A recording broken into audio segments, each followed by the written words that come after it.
Орал қаласында еріген қар суына кешелі бері тоқтаусыз жауған жаңбыр суы қосылып, халықты әбігерге салып жатыр. Көшелерде су алып кеткені сондай, жүру мүмкін емес. Ал коммуналдық мекеме қызметкерлері күшейтілген жұмыс режиміне көшіп, күндіз-түні су сору жұмыстарын жасауда. Бірақ тоқтаусыз жауған жауын дес бермей жатыр. Кешелі бері тұрғындардан 281 өтініш келіп түскен. Енді бүгін осы қазіргі таңдағы жағдайға келетін болсам, 70 су сору ассенизаторлары көшеде жүр.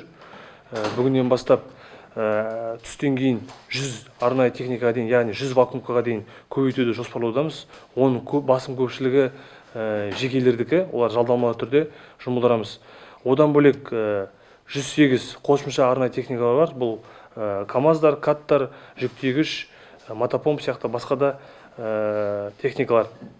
Одан бөлек күндізгі бізде сменада 380 адам қала көшелерінде жүр. Түнгі кезеңде 100-ге жуық адамдар именно коммуналдық мекемеден жұмылдырылады. Одан бөлек әкімдіктің жауапты қызметкерлері қала көшелерінде жұмысты атқаратын болады. Түске дейінгі ақпарат бойынша қалада бірнеше үйге су кірген. Қазіргі уақытта мамандар нақты қанша үйге су кіргенін есептеп жатыр. Тоқтаусыз жауған жауынның кесірінен қала бойынша 700-ден астам үй жарықсыз қалған. Жалпы су тасқынынан қауіп негізінен өзендерден келеді. Биылғы болжам бойынша Жайық өзені қатты көтеріледі деп отыр мамандар. Ал төтеншеліктер болса өзендердегі жағдайды бақылауда ұстап отырғандарын айтады. Енді өзендерге келетін болса, қазіргі таңда өзендерде мұз қозғалысы әлі де басталған жоқ.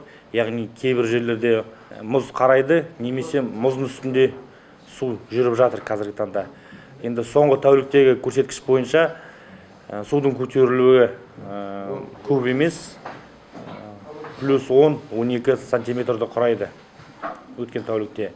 Қазіргі таңда енді су тасқыны кезеңі өзендерде енді басталады, яғни өзендерде күрт көтерілу байқалмайды. Орал қаласы әкімінің орынбасары Жандос Дүйсенғалиев әзірге төтенше жағдай жарияланбайды деді. Қазіргі уақытта еріген қар суын сору жұмыстары белсенді жүріп жатыр. Егер су тасқыны бола қалса, саяжайдағы халықты көшіретін 20 шақты орын дайын деді мамандар. Ал синоптиктер болса, алда әлі 2 күн жауын болады деп болжап отыр. Жанат Көшкінбай, Батыр Жамилев, Жайық пресс ақпарат агенттігі.